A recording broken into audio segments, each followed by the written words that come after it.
Today's video is sponsored by Valencia Theatre Seating, a premium, first-rated luxury furniture retailer that specialises in premium Italian leather seating. Theme song for the Gear Podcast.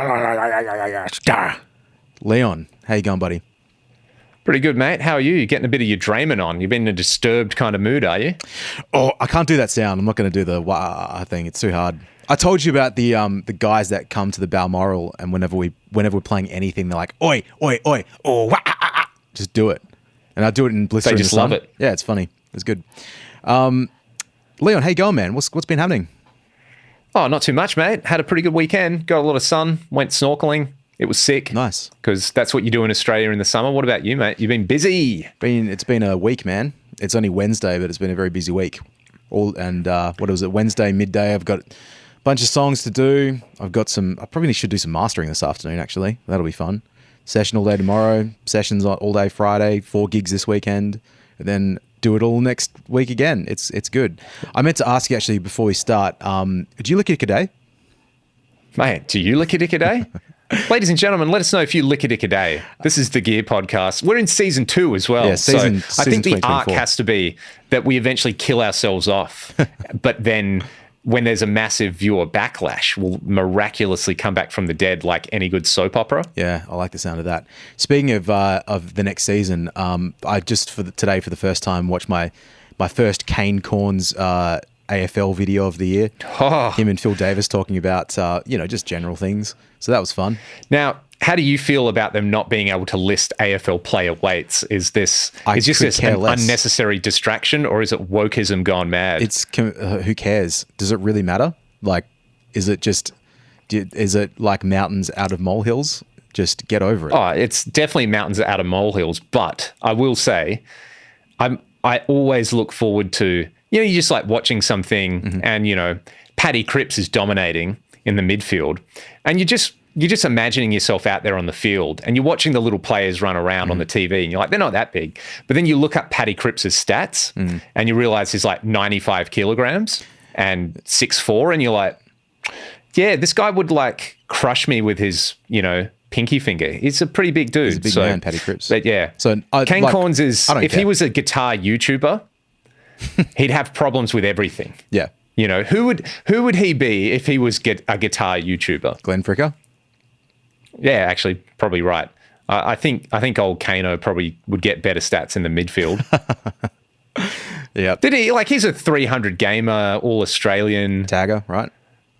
He played in that 2007 Geelong Port Grand Final. Did he play in the 2004 all-time winning Grand Final when they beat Brisbane? I don't think so. Anyway. Anyway, we're not here to talk about Kane Corns. We're here to talk about gear, and it's starting to rain little slabs of gear, isn't it? There's a bunch of companies doing their kind of NAM time. It's funny how it's gone from a trade show to just the time of year you announce stuff. I'm really excited. I keep checking Gearspace for the new product alerts thing because I'm just waiting for some stuff to get announced. We should, before we talk about that, have you had any gear acquisitions there, Uncle Leon, in the last week? Anything exciting?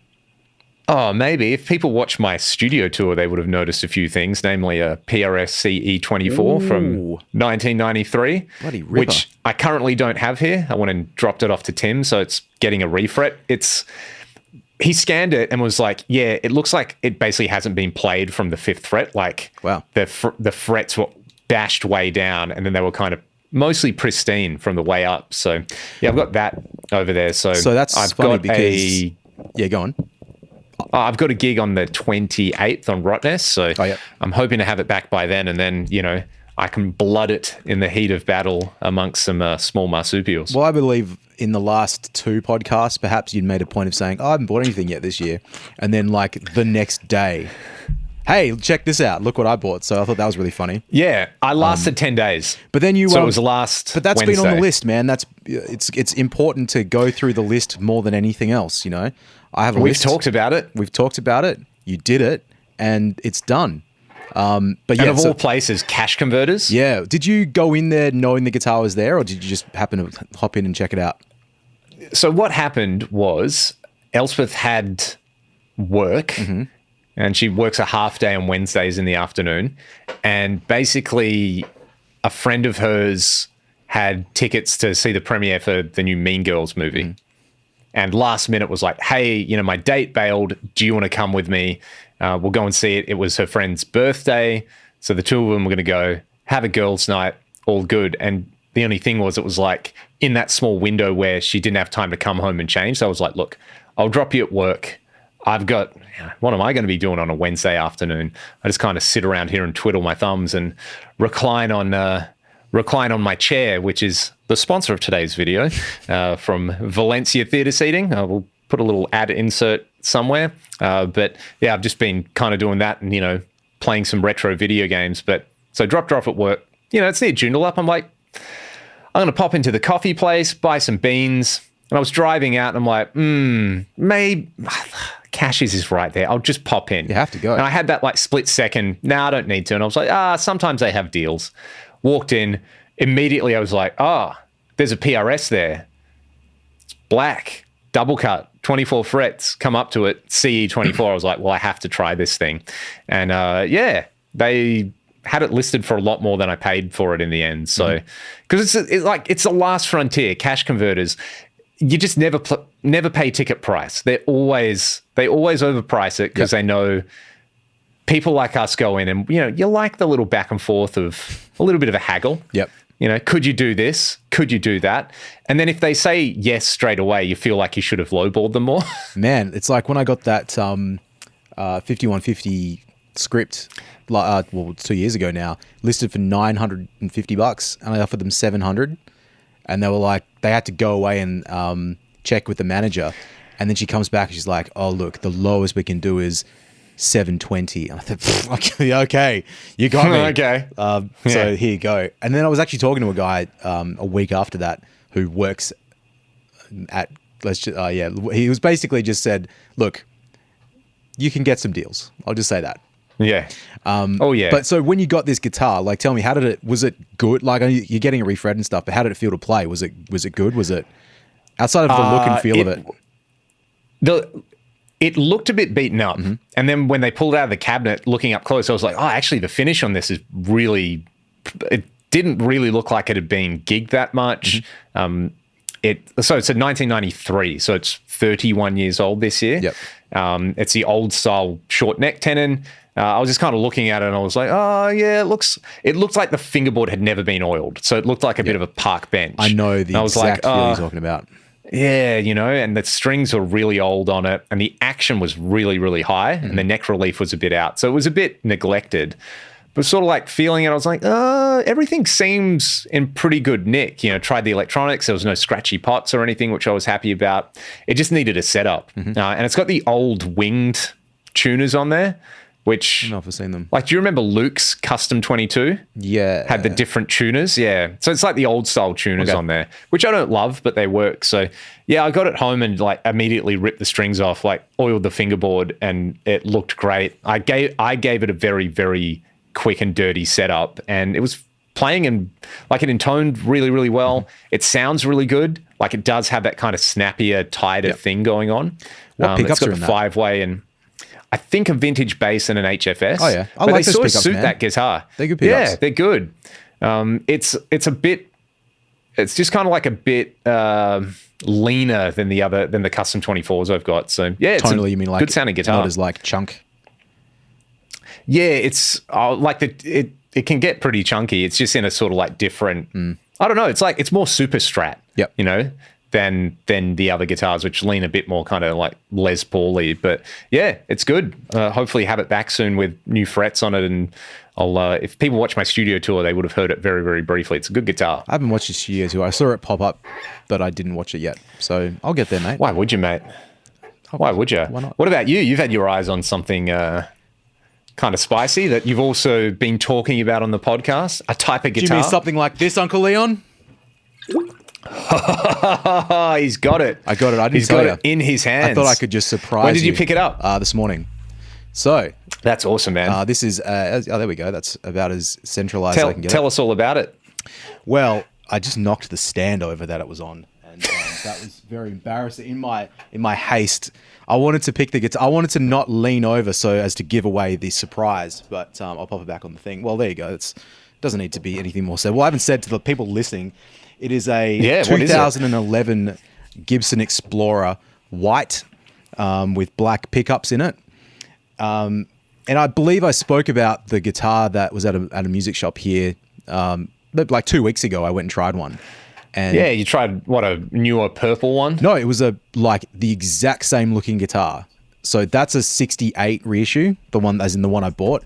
The other one I believe was like a 70s, or I think it was a 70s reissue, or maybe an 80s. It was one of the two. I actually can't remember now. But literally looked identical, but I didn't like the way that the other one felt. Like I picked it up and I had a strum, and it just felt like the action was a little. It felt like the best way I can describe it. It feels like the nut was too high. So Tim, who listens to the show, he knows. Like he would have probably chucked it on the machine, told me immediately, just we'll chuck a new nut on it and do some stuff. He knows, and he's taught us the ways of what to look out for, you know? Yeah, that's something that I feel really quickly, though. It's like the Hagstrom, Jay's Hagstrom, which is back there, the Ghost signature. It's the same sort of deal. Like, it's a cool guitar, but they felt very similar in that regard, where I think it's just that would make it a little bit more playable for me and what I like. Yeah. But it's funny, though. Hey, once you have a guitar where you're like, oh, there's something not right about it, and you get it plecked or something, and you see the scans, and it's like, hey, this is,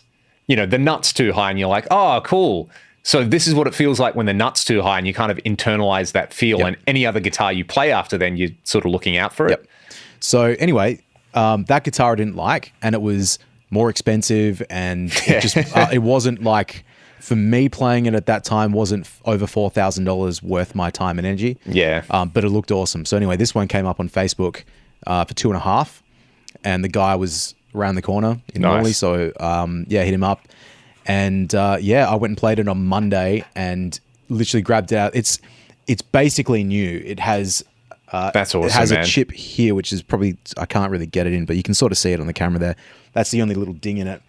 But he just said he didn't really play it very much, and it's been in the case, and it basically looks brand new. He had it set up at the Rock Inn like maybe 2 weeks ago. And and it feels really good to play. So it's funny, like I played it, I basically grabbed the neck and I played a chord. I'm like, well, that feels right. And I sort of knew from that moment that it was going to be, kind of what I wanted. When I brought it back today and had a little strum on it, I don't find Explorers comfortable, like immediately comfortable. And I'm sort of working out how to play it. If I need to stand to play it, if I need to sit or have the strap at a certain height, it's just a little bit of a learning curve for me because, strats and tellies and stuff, man, because I have the worst posture when I play. I'm just like reclining, foot's up on the desk. It doesn't really matter. With this thing, I got to treat it with a little bit of respect, which is funny considering it's shaped like a fucking lightning bolt. I immediately put a long strap on it and chucked it all the way down, and that felt pretty comfortable. Sitting and playing with it, I put a different strap on with a much higher, to see if that was comfortable, and that's sort of all right. But as we were talking about the other week, man, I'm not a sit between the legs type of guy. I'm a sit over here. So it's my elbow's kind of up in the air on the side of the body to play like that. So it is a bit of an adjustment, but I'll get there. It sounds great though. I'm not sure what pickups it's got in it. I couldn't see it documented. And just looking up the guitar I didn't really find a direct version online. Interesting. But it's, I'm really happy, and that'll be probably the one I play at the stadium. I was going to say, when's the first Dockers gig? Well, I mean, they haven't actually confirmed it yet, so hopefully it does get confirmed, and then at least I can not be thinking that I just dropped a bunch of money on a guitar or won't play. But the only thing I thought with this guitar is, I was in the shower this morning knowing I was going to go pick it up. I was like, the pickups, they sounded good when I tried it on Monday, and they sound good today. But if I want to swap them out, I wonder what I put in there. And I remembered my Ibanez Les Paul that I've had since I was I've had it for over 20 years now. I've had a lot of different pickups in it, and I never play it. Currently, it has a set of red Duncan, like a JB Jazz set, which would be a perfect fit. Like, just drop them straight in. It's the right width and stuff. So, I might play these for a little while, and then I might be the guy with a white Explorer and red pickups, and that'd be cool, Try it out. Just try it out, man. Exactly. As long as it looks cool. Yeah, man. Like they're the ultimate stage guitar. Yeah. You know, they look sick. And yeah, that era, you know, my old man has one from 2010, 2011, and yeah, they sound chunk. Yeah, they're really, really good. It's probably the same. What does that one look like? I can't remember. It's just natural mahogany. Oh yeah, that's right. Yeah, so it's a pretty cool. And I know Ryan has a Black Explorer as well from his earlier, obviously, but yeah, he's had that for a little while. So yeah, man, congrats. Thank you. Welcome to the Lightning Bolt Guitar Club. Yeah. Well, it's funny because I guess in my brain I'm like, well, I'll buy one guitar a year, which is probably still too much, but and that's why I have so many. I didn't think I'd buy a guitar this early into the year, but it's odd to me that the last two guitars that I've procured have been both Gibsons. I never thought in my life I'd have enough money to buy an actual Gibson guitar. So now I have three of them. How many do you have now? Three. I've got three. The 97 Les Paul, the 90, I think it's the 94, 335, and then this 2011. Today's video is sponsored by Valencia Theatre Seating, a premium, first-rated luxury furniture retailer that specialises in premium Italian leather seating, just like this Tuscany Ultimate chair that they sent me. Now, in addition to being incredibly comfortable, the Tuscany Ultimate has a number of features which make it perfect for the home theatre enthusiast or somebody like myself who just wants a nice place to unwind with my cats after a long day of making filthy guitar noises. The onboard control panel lets you totally customize the leg length of the chair, as well as providing extra lumbar support and a totally adjustable headrest so you can find the perfect position when watching media of any kind. Other features include a generous amount of space under the armrest to keep tray tables or your favorite band's CD. Ragdoll Back to Zero CD not included. There's also a USB-C and USB-A port so that you can charge your mobile devices while you're using the chair without having to get up. The control panel also lets you cycle through the different LED colors, or you can set them to cycle automatically. My favorite feature is the one-touch favorite position though, so you can immediately recall your favorite comfortable setting. If you'd like to learn more, simply check the links in the video description. And again, a massive thank you to Valencia for sponsoring this video. Which provides the perfect segue to talk about some new things, Troy. Mm-hmm. And anyone watching the podcast can see Gibson have just announced 2 new amps. Ooh. So the Falcon over here. And I know nothing about them except they kind of look cool. Yeah. Like, what do they have? There's a 1x12 combo with a Jensen speaker in it. What's going on here? There's a 20 watt, a 50 watt, I think. Is that right? Yeah. So that's the 1x12 combo. And if we come over here, I mean, they're not ridiculously priced either. And I assume they're made by Boogie. What is happening here? We're just onto guitars. Yeah, geez. This isn't what I want at all. Let's just look at the 20 watt amp anyway. So it looks like something out of the 50s. 1800 US or Australian? Yeah, it's US. You're on the US website, right? Must be US. Yeah, it must be. Cheap, so but... what do we have? Yeah, man. I mean, what's a kind of comparable 1x12 20 watt Boogie cost? Ooh, well, Australian probably similar amounts. 3.5. Surely it'd be 3.5. So yeah, it's probably about the same. So what has this guy got? Selectable full, half, low, multi-watt power modes. So down very to 5. Boogie. So 12, 5, or 1 watts of power. Voicing style. So single channel with 2 inputs, normal channel, cleaned overdrive speaker. So yeah, Jensen speaker. So it looks just like a little. What power? Is this a deluxe reverb? I guess so.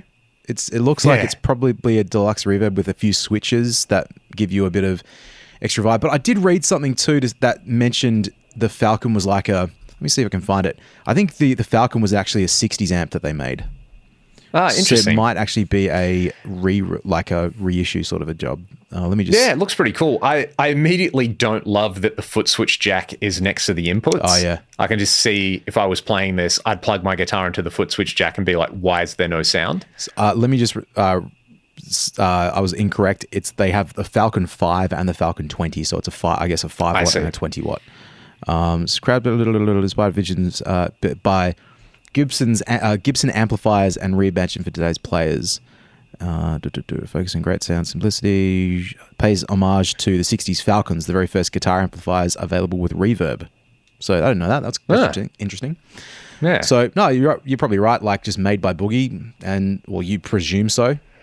Pretty sure it kind of says it here. Yeah. So Randall Smith. I mean, isn't it funny that, Randall Smith gets a start modifying Fenders, and here he is, in his kind of retirement making amps for Gibson. Yep. Although he's not making them, he's probably just designing them. But it's Class A, which is interesting, and it's running 6V6s.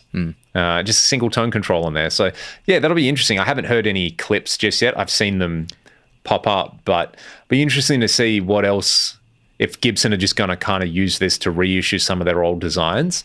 Because they did, I think Trace Elliott were building Gibson branded amps in the 90s. Okay. Yeah, I tried one of them. A family friend has one. I'm pretty sure I've got a video up on the channel. Really nice, sweet sounding, clean amp. Like, just, and one of those kind of things where I'm like, oh yeah, you could, if you were a jazz player, you could use this. They're a funny brand, man. Like, do you remember there used to be that Tracy Elliott bass head at Crank? Like, yeah, it was a massive and I'm pretty sure beast. Ryan's got a Trace Elliott combo. Yeah, that's right. Yeah, so I don't really think of them as guitar amps so much. Like, if they are, obviously, but they're sort of a weird company like that. Do they have an acoustic or a bass guitar like pedal preamp thing? I think they've got one of those that I've seen recently. I think so. Yeah. Are they Canadian? Now, or maybe they're not. Well, good question. I don't think so. But also, what do I know? Now, Troy, I really have to ask your opinion on this, because this is the current guitar meme of the moment. Just give me a simple yay or nay to this. Would you rock this?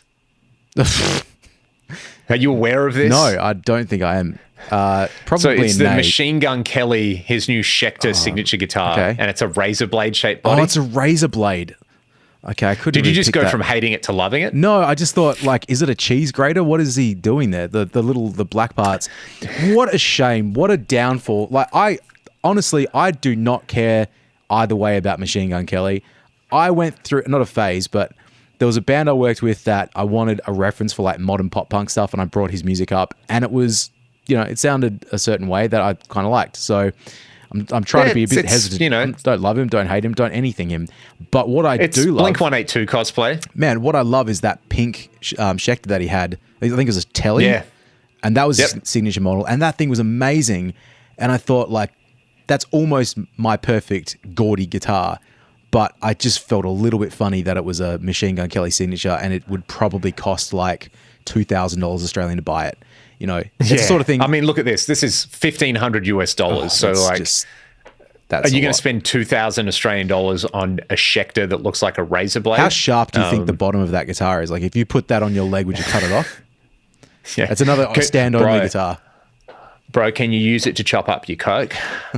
Does that work? I mean, oh man, like, I was looking the other day at, because Schecter basically, it seems like if you've got any sort of profile and you want to start a guitar company, you just like commission Schecter to do it. Like the Wild Audio, the Zach Wild signature guitars, like they're made by Schecter. Oh, okay. And they've got like a billion signature models. Have a whole signature I think range so, of yeah. something, or maybe that's the signature amp thing, or I don't know.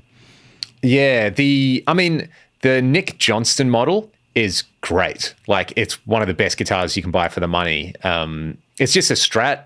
Right. But it's a very good one. It kind of feels like a Sir, but you're not paying Sir money for it. Tim had one in years ago, kind of when I first met him, when I was playing, I was like, this is very, very good. They're a funny brand, man. Like, I don't have good memories of them from about 10, 15 years ago. They just, a lot of those guitars that came out, looks aside, because they have that real, like, of the time, gaudiness, like ultra flames, and the binding all looks kind of extra flashy and stuff, but then the guitars never like intonated properly, never stayed in tune. Yeah, I was super not into them, but playing that Johnson one, and some of the more just like traditional soul things they do, they're pretty good. Like, they're doing some good stuff. Tom Anderson worked for Schecter way back. Was that in the 90s? Ingve had a signature Schecter for like 2 minutes. Oh, right. Yeah, well, back in the... Before the Fender thing. Oh, really? Okay. Yeah. Because was Anderson there... Was that late 80s, early 90s, something like that, or later than that? I think so, yeah. Because you can still see he kind of got his start there. You can still find those guitars around, like the ones, they just look like Strat clones, sort of. So it's the guitars that would have been priced like $700 to $800 Australian. Yeah. That I just have a bit of a bad taste in my mouth. I've never really wanted to try them. But again, but maybe they're fine. I don't know if you can really make a bad guitar these days, man. Like, let's be honest, it's all CNC stuff. It's like, you know, as we've probably discussed, as long as the wood's all right, like how hard can it be? Yeah, I mean, you can definitely, there's just like a level of plasticiness to some stuff still that you're playing. You're like, you know. Now, we'll pivot, and I'll just say straight up, I've seen people getting upset about this. When Ibanez announce new guitars every year, they're a proper Ibanez fans. You know, I like the RG550 and everything else can get in the bin, basically. Like, I'm not that into what they do. But I get that people love it, and I don't want to yuck anyone's yum. And I saw some people pretty disappointed by the new Ibanez stuff. So, all right. like, what do you reckon? So the all-new Ibanez AZ Premium 2024 models. Look, that series of guitars, I think I've played some really nice ones. Which one's the Premium series? Is that the like lower series or the higher series? Because they're all confusing now. Yeah, man. And this is the thing, you know, like Ibanez, you know, it's the alphabet soup guitar name thing. Like, they never have a cool name. Like, at least Schecter will have like a cool name for a guitar, you know? The Omen. Yeah, the Omen. That's a great name for a metal guitar, you know? All right. Whereas Ibanez is just alphabet soup 620Q, and you don't know what it is. The like, they're always in like $50 increments where you're like, well, okay. But, you know, the specs are always good. I don't think I would play that guitar, but I don't hate it. I don't have a problem with it. And same as you, I love an RG basically. And the AZs that I played years ago felt amazing. They were like, that's almost my perfect guitar. Like, looking at the blue one that's there at the moment. That I'm way more into. Yeah. Like, that aesthetic, cool. This is corn dog to me. Yeah, like, it's a little weird. So what is that green? Like, does it even say that? Oh, deep ocean blonde. I'm just not presumably that flame guy, top is like a what do they call it? The photo finish, or the where it's like not really photo flame or something. Yeah, it doesn't look real. Maybe it is, but you know. But this is cool. Yeah, like just a normal guitar. Yeah, and the black headstock with the blues a bit. It's like, I prefer a matching fine. headstock, but maybe that costs more money. I don't know. These are all bolt-on necks, right? I believe so. Are they 24s? Are they all of them 24s? Just scroll up again. Looks like it. 24, and this one looks like a 22. Yeah. So for me, a 22 of the blue one would be kind of cool. Oh man, who am I to like really rip on these guitars? I don't really like pickup covers on a Strat style guitar. I think they look odd. I think that's something you say for Les Pauls. This is our guitar festivus, isn't it? The airing of grievances for things that don't involve us. But then I look at that one there. We're just going Kane Corns on it, aren't we? We're like, here's something that doesn't affect my life in any way, but I want to complain about it. Yeah, it's perfect. This is why we have a podcast. Like, that guitar, if that was in the plain blue finish, I'd probably be more into it. But again, Hey, and to be fair, the more normcore 7 strings, the better, in my opinion, because it was really hard to find a 7 that didn't look like, you know, a 50s spaceship when I was trying to find something. So like these AZs, looks like a guitar. Yeah. I'm cool with it. You know what it is? Like, that sort of finish. This is yucking somebody's yum, so apologies. Yeah. Don't mean offense. It's just like, I might have told this story when I was in high school. I was quite young. I went and bought myself a new guitar strap, and I found a strap and it had a spider on it. And so when you're playing the guitar, the spider's right here. And I remember, even as a teenager, thinking like, yeah, this is something a 10-year-old would think. But at 15, I'm like, yeah, I'm going to have this strap and it's got a spider on it and it's going to look like I've got a spider on me and that's going to look really cool. It's just so dumb. And that's the same aesthetic as some of those guitars. It's like, you remember that one I sent you last week that you laughed about? Was the metalcore starter pack thing?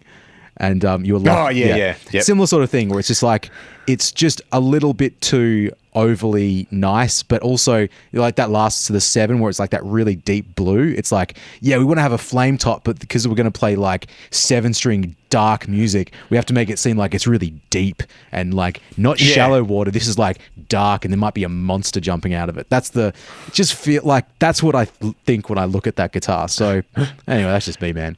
I don't know. If you like it, that's cool.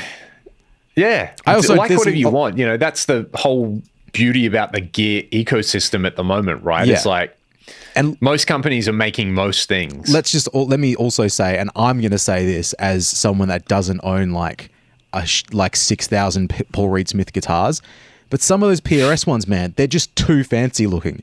Just fucking relax, Paul. Why don't you make I'm with you, man. Just give me like, you know, they actually announced some new colors for the Silver Sky today, and I was like, they're both really good. Let me bring it up, because Okay. I was like, I know how much you love John Mayer. Oh, mate, you know, John and I, he's your man. He's my favorite guitar player. The session I did, you know, you just heard him for the first time when you went to Whopper and it changed your life. And all right, can I tell you? Let me tell you something. Let me go. I don't want to go on a huge rant, but I've got a theory, right? You know, all right. Here's what. Go nuts. Not a theory, but let me just say what I like when I listen to music, right? You know, people walk around and they talk, oh, that's such a great tune. You know, people love to say how they love a great tune.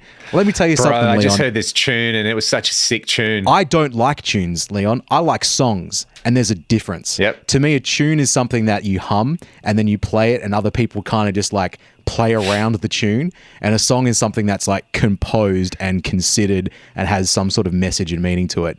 And so this is why you hate jazz. Because it's like, yeah, let's just play the tune and then let's improvise for 45 minutes. And if you like and by the way, we play the tune again. That's not for me. That's not my sort of thing. I like songs. I like that. That's what gets me out of bed in the morning. So anyway, I've just been, I've had a few discussions with it. It's come up recently, so I just vent on that sort of thing. But what you were going to show me, then you finished on the Silver Sky. Yeah. So like, look, to me, that black. Oh, that's kind of a cool black. That blue. Yeah, I like that. Yeah. They're tasteful. You know they're what? not just stock colors. That's nice to see. That looks matte. great. It looks like a matte guitar, but it doesn't look yuck. Like, you know, there's some of those Fender style matte guitars, they just feel like they look really yuck. Yeah, man. And like all the PRS stuff I've played with a matte finish has been like a good matte finish, you know? And hey, look, we were talking about yucking people's yum. You know, I know there's people out there that hate the way PRS guitars look. They just think they're the ugliest thing ever. Yeah. And they tell me about it all the time. And I'm like, good for you. You know, okay, I reckon they look sick. Are these the real ones, or these aren't the SE versions? Hey, these are like the actual. No, these are the cores. Yeah. So there was I had someone in last night doing a session, or yesterday, and they had an SE, which SE John Mayer one, Silver Sky. And it's like, can you bring that picture up again? I certainly can. Look at that. Let me check something out, because yeah. So for anyone listening, one's like a kind of faded black t-shirt, you know, it's a bit bleached out, and the other's, I think, an old Porsche color called Venetian blue. Can you zoom into the headstocks? Let's do that. Let's get right up close. You like that? Like, even from that picture, I think that the color of those tuners looks fucked. Like, on this guitar, it looked exactly the same. They look like They look like the plastic on off. Some Transformers that I had as a child. It's got the ones on this guitar felt cheap as well. I didn't understand it. You got like chrome hardware on the bridge and the jacks. Why, like, that matches the headstock? Why would you not do that? Is that the same? You know what has great tuners? This is the DGT. Like, that looks sick. That looks cool. Know? But man, even like if the exposed gears, if you want to do like, you know, if you want to do an SE version with just normal chrome ones, like, that would be cool. Like, or something. So okay, like if that was that's a more of a Les Paulish looking guitar, right? So have something that feels like more Les Paul. Like, man, just use something that's a bit more Fendery. Like, just fucking make it chrome. Like, what are you doing? It looks. We already know it's a Fender under a different name. It looks so cheap, like really cheap, man. And it's a small thing, but it was a real turn off. Like, I'm looking at this guitar and the color of it was really cool. Like, really like pinky purple sort of color. But yeah, just that was a massive turn off. And because there's a cover over the truss rod, like a truss rod cover, and it had the same material. It just looked like cheap. It looked cheap and which is a shame. It's a shame they don't include the locking tuners on their SE models. Like, I would happily pay an extra $100 up front for the, you know, SE DGT to have locking tuners, rather than get the guitar, pay $100 for the tuners and put them on. Like it's it's a shame that they don't do that. It's like, it feels like if they came with locking tuners, that would just be the killer app. I read something the other day about people hating on locking tuners. Were we talking about that? Or was that something else? I mean, look, everyone's upset about everything, but I don't think we've talked about this. I'm all about it. Yeah, I think locking tuners just are great. learn to use them properly. Yeah, like there's a whole thing. It was on probably a guitar.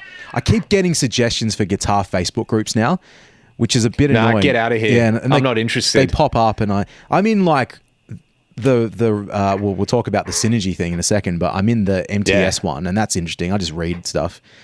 But everything else, I don't really give a shit. But I'll just get these suggested posts, man. And then there's locking tuners, they don't work, and no. It's like, they're great. Like, what are you complaining about? It just means when you change your strings, it's a little bit quicker. Like, it's not going to make your guitar like stay in tune that much better, but who cares? It's like a quicker string change.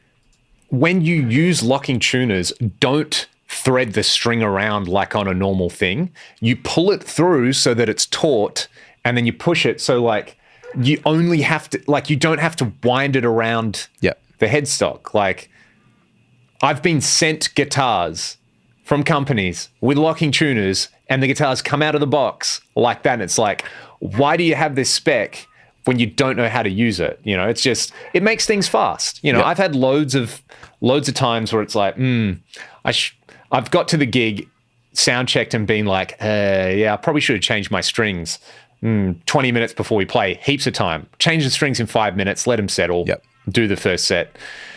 Bob's your auntie, mate. So, Bob's your I'm going to give a shout brother. out to the... Yeah, exactly. Exactly, mate.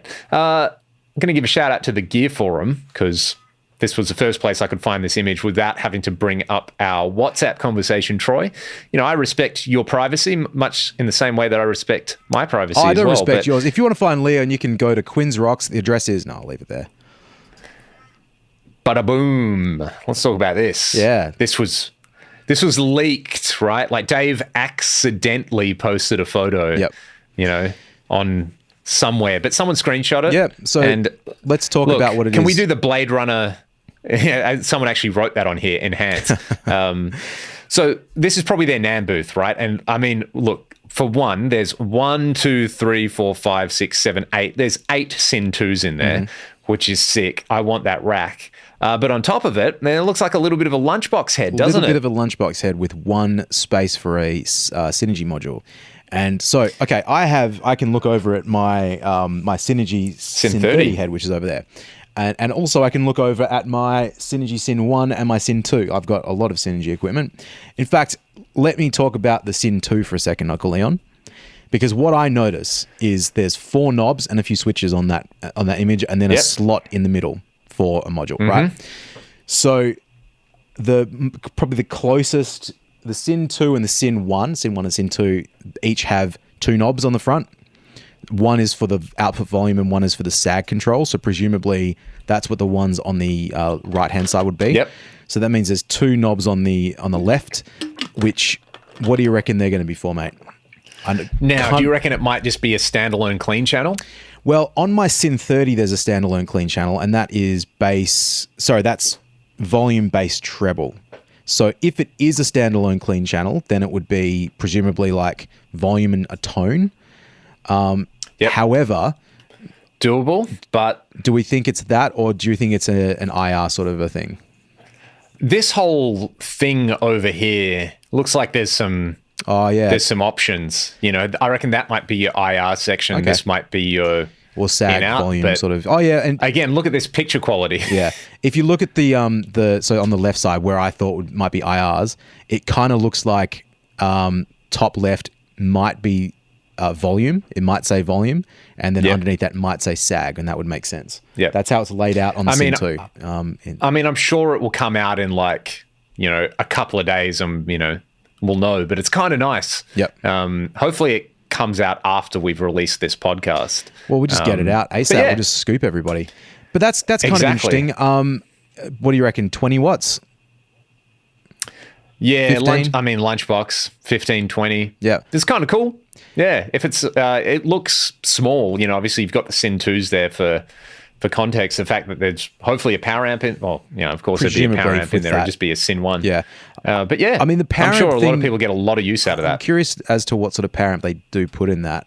There isn't like an immediate thing that they can just take and repackage, right? Maybe the Soldano Astro. Oh, yeah. Which is 20 watts, I think, 6v6. Yeah, which but- would be pretty cool. Or Friedman do like the Pink Taco and yeah, but that's a bit more designed around like that circuit, or like I think Yeah, I guess whichever so. one that is. But that's its own thing. Like Synergy have the Sin 50 and they've got the Sin 30 or the Sin 50, I mean. And then also, I guess it's kind of like you've got the form factor of the Fryette stuff, which is, look, I don't know how these things work, but presumably, like if you've got something like a thing, you can just shove this thing into that thing and then put it together. And Yep. so The good old modular approach. yeah, what I did notice about that picture is my Sin 30 is about, like when I put it on the top of my rack, it's width of the rack. So that's right. probably a good like half to 2/3 the size of the Sin 30, which is pretty cool. I don't know. I think like 12 months ago, pre me getting a 30, I would have been really into it, because trying to find like getting a Sin 1's really awesome, but trying to find a power amp that matches up with it appropriately is a little tough. Like, I don't know if I mentioned it. Like, I did try the Pedal Baby a few weeks ago. Yeah. How do you feel about the Pedal Baby, Troy? I don't love it. I don't hate it. It's just not really the sort of, it didn't like blow my socks off. To be fair, nothing really sounds as good as a tube power amp. That's not news to anybody. But there is like, even with these Sin modules, it's okay. It sounded great when I was wearing headphones, and it was at a decent volume. I didn't really tell that much, but at like lower bedroom volumes when I'm just trying to play and practice, it had that like plasticky feel to it still, which I also got a similar, different, but a similar sensation from your Matrix power amp. I know exactly what you mean. Class D it's sort of good, thing. but I wasn't 100% certain, like, the Class D versus a Class AB thing. It's not like I thought there'd be a night and day difference, but I thought it might feel a little bit better to play. And look, it probably does. It probably feels a little bit better. It still doesn't really come close to just bunging it through a power amp. Like, so the Friedman IRX, I played that through the Pedal Baby, and I played that through the effects return on the Sin 30. And through the Sin 30, it was amazing. Like really, really amazing. Yeah. No, it's a good module. I really like it through the 50/50 power amp. Yep. I like it because it's basically the BE Deluxe module, right? It sounds like, I like that a lot more than just the BE module. Yeah. So it's interesting. I was going to say the IRX software, it's just really funny. It says Synergy at the bottom corner of it. It's like, it's not exactly. subtle It's like, that this is coming. Like, we know what's everyone coming. knows what's happening. But this new amp, man, like if it's a thing that it's it is a shame with the Sin 1. Like, you got a desktop module that is really great for that. It's a shame that it doesn't do a couple more things. This new amp probably looks like it'll be a little bit bigger than a Sin 1, and you got a power amp in it. Like, that's a really great solution for a lot of people. So I think that'll be really cool. I'd be interested to see how much it costs when it comes out. Yeah, likewise. I think likewise. I feel like the Sin 30 is Australian, like a bit over $2,000. I think I paid.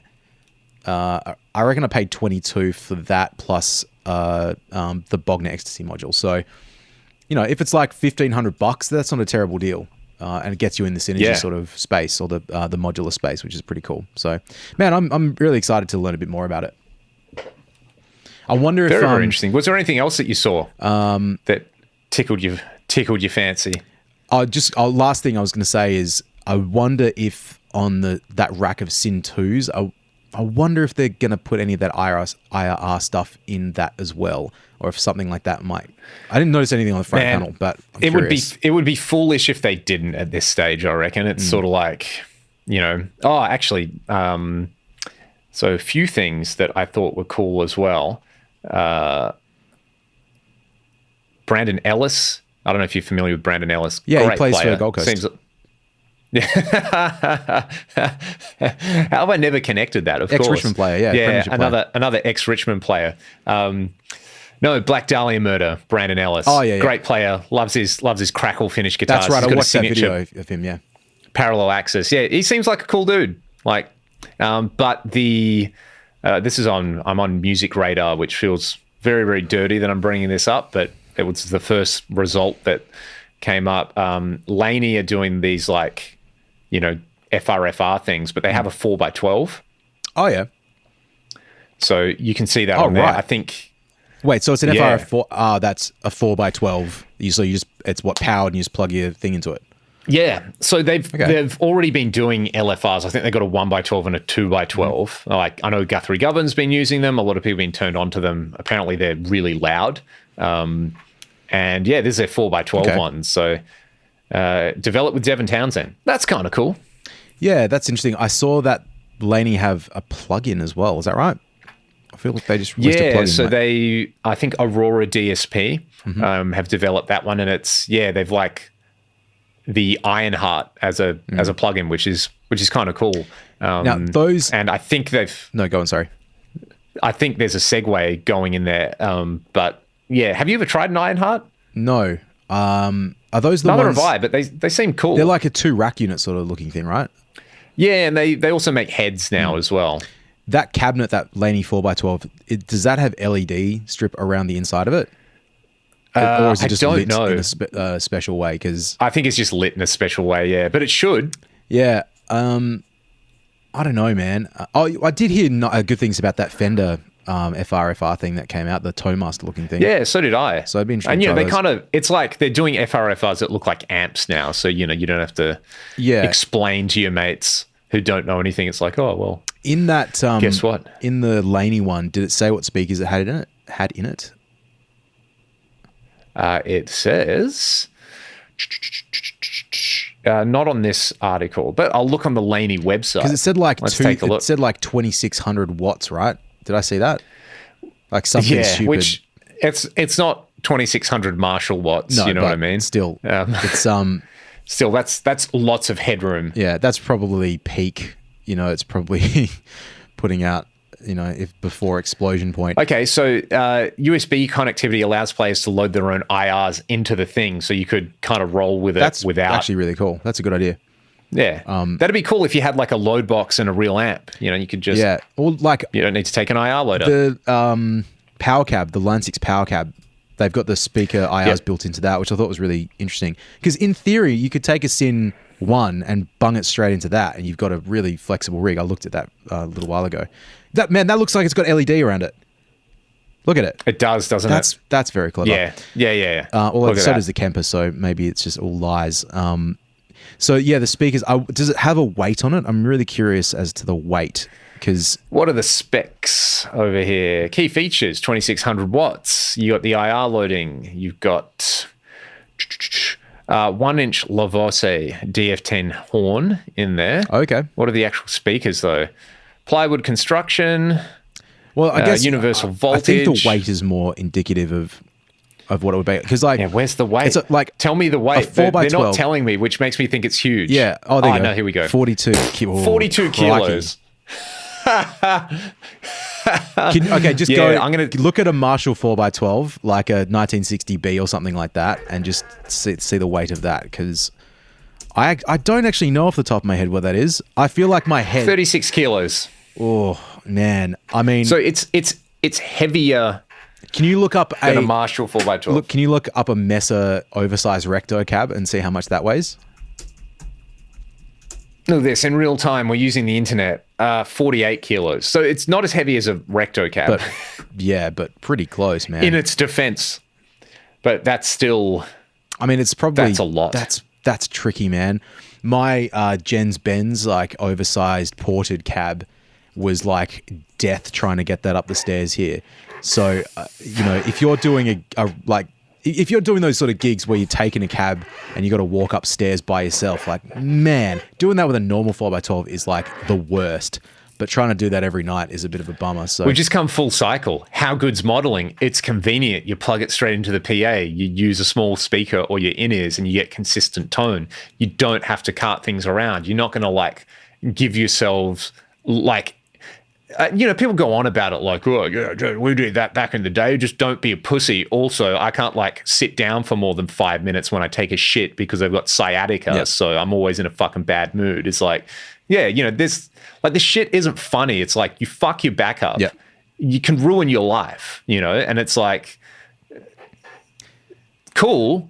Your dick's way longer because you had to carry around like 2 Marshall 4x12s, but it doesn't make it better. It looks cool, but like, I mean, in Laney's defense, they make a 1x12 and a 2x12, so absolutely. they already do that. But it's an interesting choice that I'd figure if someone still wants 4x12s, they're probably just going to get a really loud power amp and some 4x12s and do it. Yep. But it's another option. Man, yeah, that's beastly. Like some of these things, if you have roadies to cart this stuff around, like someone who's employed, like, cause man, I did that for years. Like I did PAs and stuff, and that's your job. Good fun. Yeah, you get paid a certain amount of money, and like unfortunately that's just part of the gig. Like we used to lift 115 kilo speakers, like every week, maybe not every day, but like several times a week, and loading trucks, and it's a pain in the ass, but that's just the job. And in reality, like these speakers are less than that, so that's kind of okay. But for some of the stuff when you're like, you're going to your rehearsal and then you're going to your like once a month gig, like man, or like even once a week gig, that's a lot to carry around.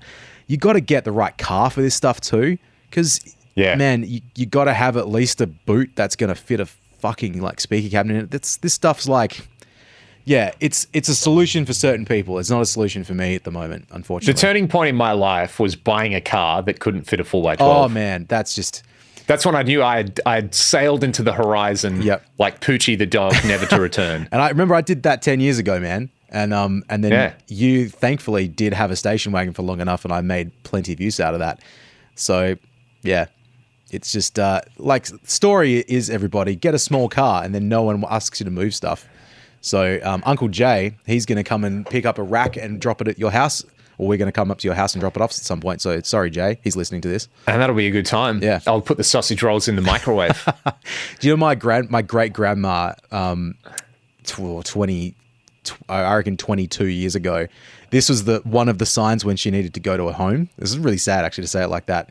But she said to my granddad, because we were living together in the same house, she said, oh, do you want a sausage roll? I'll make you a sausage roll. And he said, oh, okay, no worries. Like 20 minutes go by and they're wondering, he's like, well, I wonder where this sausage roll is. And she brings it out and it was like black. She said, what did you do to this sausage roll? And she said, oh, I just put it in the microwave for 20 minutes, just warm it up for you. 20 minutes in the microwave. Have you heard the story of, my dad's infamous for his consumption of black coffee, that he gets my mum to make in bulk, and he keeps it in the fridge and reheats it in the microwave whenever he wants coffee, which is about 17 times a day. And my mate Aaron was over, and, this was like when we were 15 or 16, and, my dad gets his coffee, pours in the cup, goes up to the microwave, closes the thing, kind of squints at it, like presses something on the number pad, hits start, and it goes ding.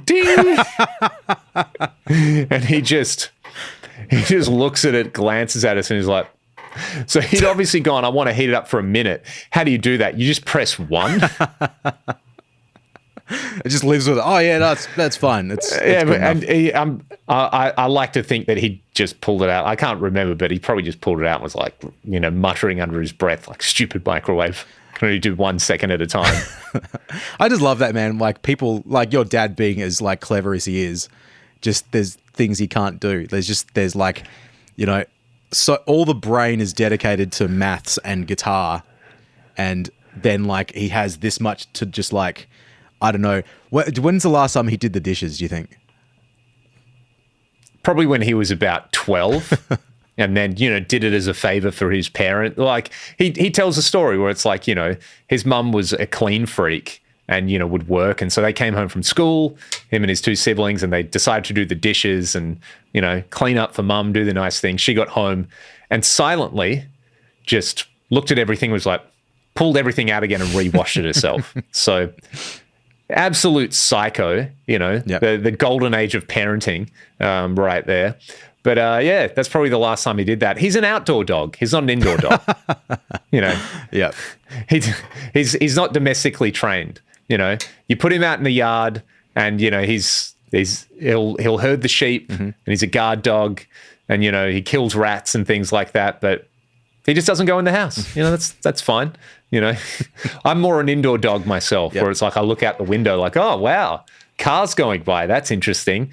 I think I'll go back to doing whatever indoor dogs do. I'm an indoor dog. Or like our cats, which are indoor cats. They literally have a cat run, and they don't roam free, murdering the rare Australian wildlife like the other cats. But mate, I think that has been a very, very nice overview of what's been going on. Hopefully on the next episode or two, I'll actually show off my CE24, and I look forward to seeing that Explorer on the top of Perth Stadium very soon. So Me too. If people aren't aware, Troy is...